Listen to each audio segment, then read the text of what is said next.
Hello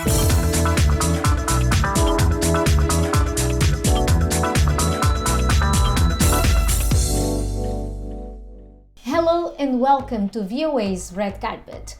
Today I'm your host Maida de la Salette with the latest in celebrity news, film, sports and television around the world.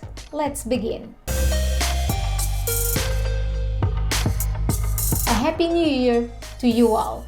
To kick off 2021, we have a special episode for you this week focusing on film and television as we continue to stay home and binge on our favorites in preparation to the upcoming awards season. We begin with British supermodel Naomi Campbell, who spoke about the upcoming Apple TV Plus docuseries The Supermodels in an interview with the Associated Press at an event in Lagos.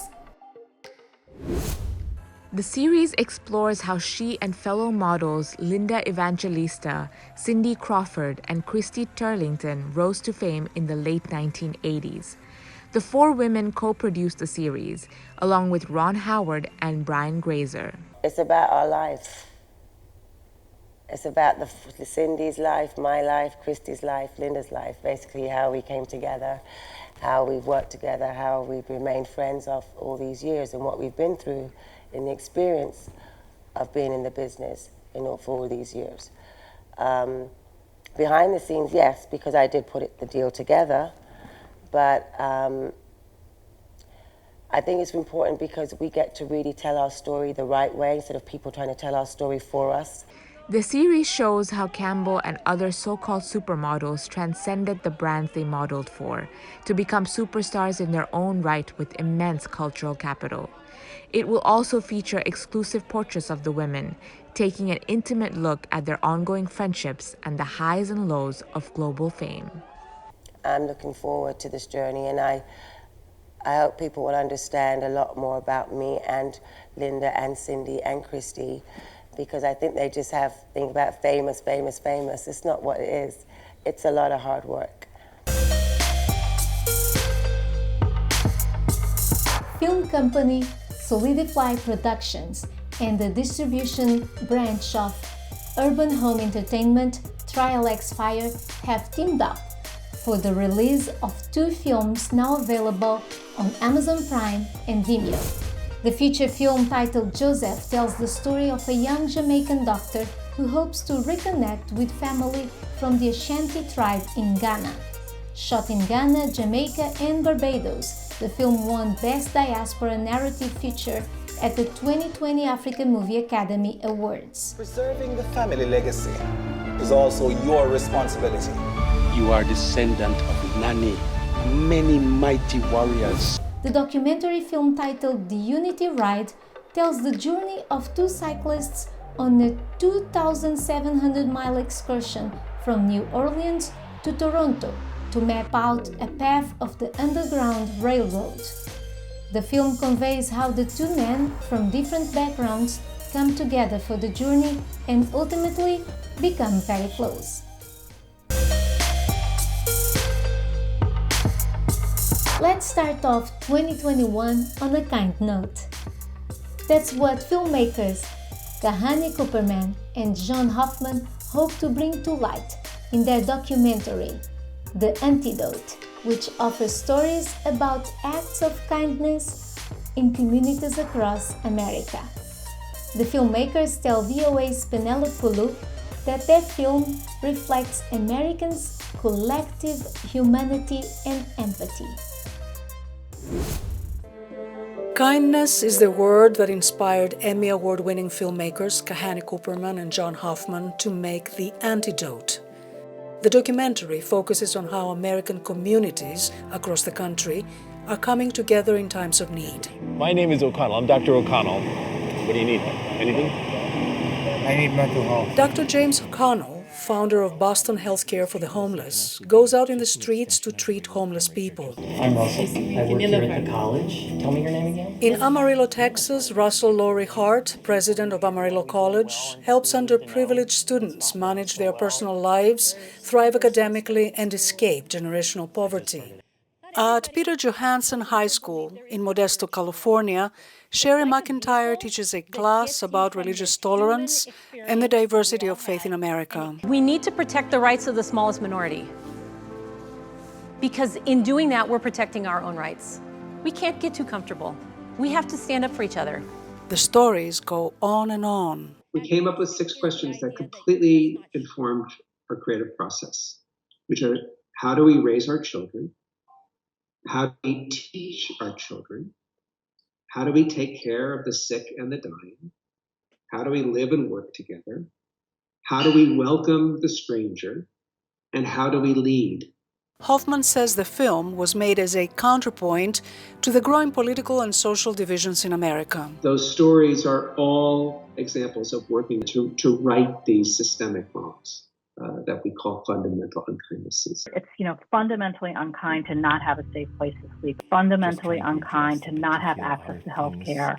Racism is fundamentally unkind. Homophobia is fundamentally unkind. Sexism is fundamentally unkind. Cooperman says that although the film was made just before the country was ensnarled in the grip of the pandemic, it is relevant today. More relevant, perhaps, than when we even started.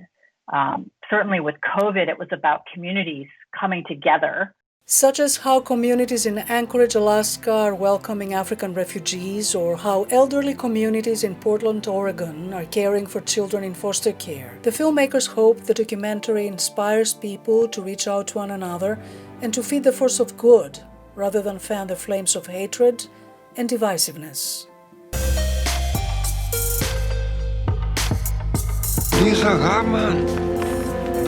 Even before the Netflix hit The Queens Gambit aired on television, COVID had sparked more interest in the game of chess. In this piece narrated by Anna Rice, Elena Wolf talks about the game with Russian Grandmaster Garry Kasparov. Start your clock. Every second and a half, someone in America asks Google how to play chess. The online portal chess.com has registered 28 million players, and Amazon is apologizing to clients because many chess sets ordered online won't be available in time for Christmas. The meteoric rise in the popularity of this ancient battle royale has a lot to do with the popularity of the Queen's Gambit, a hit Netflix show about the rise of a troubled chess prodigy. This is the biggest thing since 50 years. Fischer against the Russians in Reykjavik. The last time this country saw this madness, or what we call chess fever. Americans have always had a complex relationship with chess, in part because it was one small battlefield of the Cold War between Russia and the United States. In 1972, the American Bobby Fischer won a game dubbed the Game of the Century when he beat the Soviet chess champion Boris Spassky. The Netflix show The Queen's Gambit is something of a retelling of that story. It focuses on an orphaned girl from Kentucky who beats her own demons and an unbeatable Soviet grandmaster in a game that transcends the decades-long conflict between the two great superpowers. The antagonists, the Soviet chess champions, are depicted very warmly. There's no extra conflict added to the show about the Cold War, about fighting. There's no mean-spiritedness. World chess champion Garry Kasparov was supposed to play the Soviet grandmaster Borgov in the show, but instead, he choreographed all the games in the show. He says the games are all real. Kasparov controlled every single one of them. It was a question of prestige for me. I knew that my colleagues would be watching the show very closely, watching every game, and I promised myself that they wouldn't have anything to criticize, that each game would be perfect. Even the chess figures the orphan Beth Harmon conjures on her ceiling are not just the show's invention. In reality, chess players, when they think about chess, even during a game, oftentimes there are chess players who actually literally look up at the ceiling and are calculating variations. American Hungarian Susan Polgar became a grandmaster at the age of 15. I was never involved with alcohol or drugs or lived a lifestyle as Beth Harmon, but I, of course, have been told a lot worse things, and including sexual harassment and including physical intimidation. But, verbal abuse was just an everyday thing, that girls can't play chess, girls don't belong in chess. The show, however, focuses on the idea that the game of chess is humane and eternal, and even in the middle of the Cold War, there's room for warm embraces. The last scene in the show, she goes to the boulevard where men are playing chess. Over 50 movies have been made about chess, but not many manage to make the game look so human and warm and fun. For Elena Wolf in Florida, Anna Rice, VOA News. COVID-19 was the main protagonist of the film industry in 2020. This nefarious character dominated the saga of Hollywood's struggles at the box office, with moviegoers staying home and theater chains going bust. On the plus side, films focused on stories about minorities and gender equality, reflecting the diversity of moviegoing audiences. Before we say goodbye, let's take a look at some of the films in this story by VOA's Penelope Kalu. We're trying to prevent World War III. I'm not saying Armageddon here. No. Something worse. Tenet, a mind-boggling sci-fi by award-winning director Christopher Nolan, could have been one of the year's blockbusters had it not been for the pandemic's virulent effect on movie theaters. Hailed for its special effects and intelligent plot, the film was released theatrically last spring to scant audiences. How would you like to die? Old.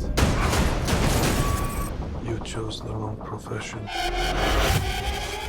The film's cautionary tale urged Warner Brothers and other studios to either postpone their productions or release their blockbusters to theaters and streaming simultaneously.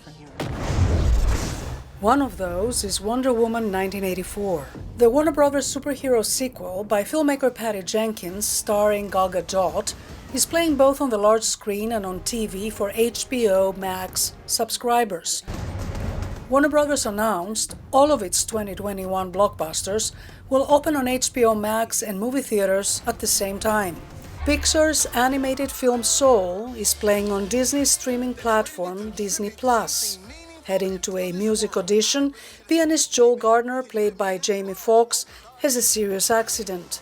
His soul disconnects from his body. Time is of the essence before the soul finds its way back to Gardner's body. The film has garnered acclaim as the year's best animated movie featuring a predominantly black star-studded cast.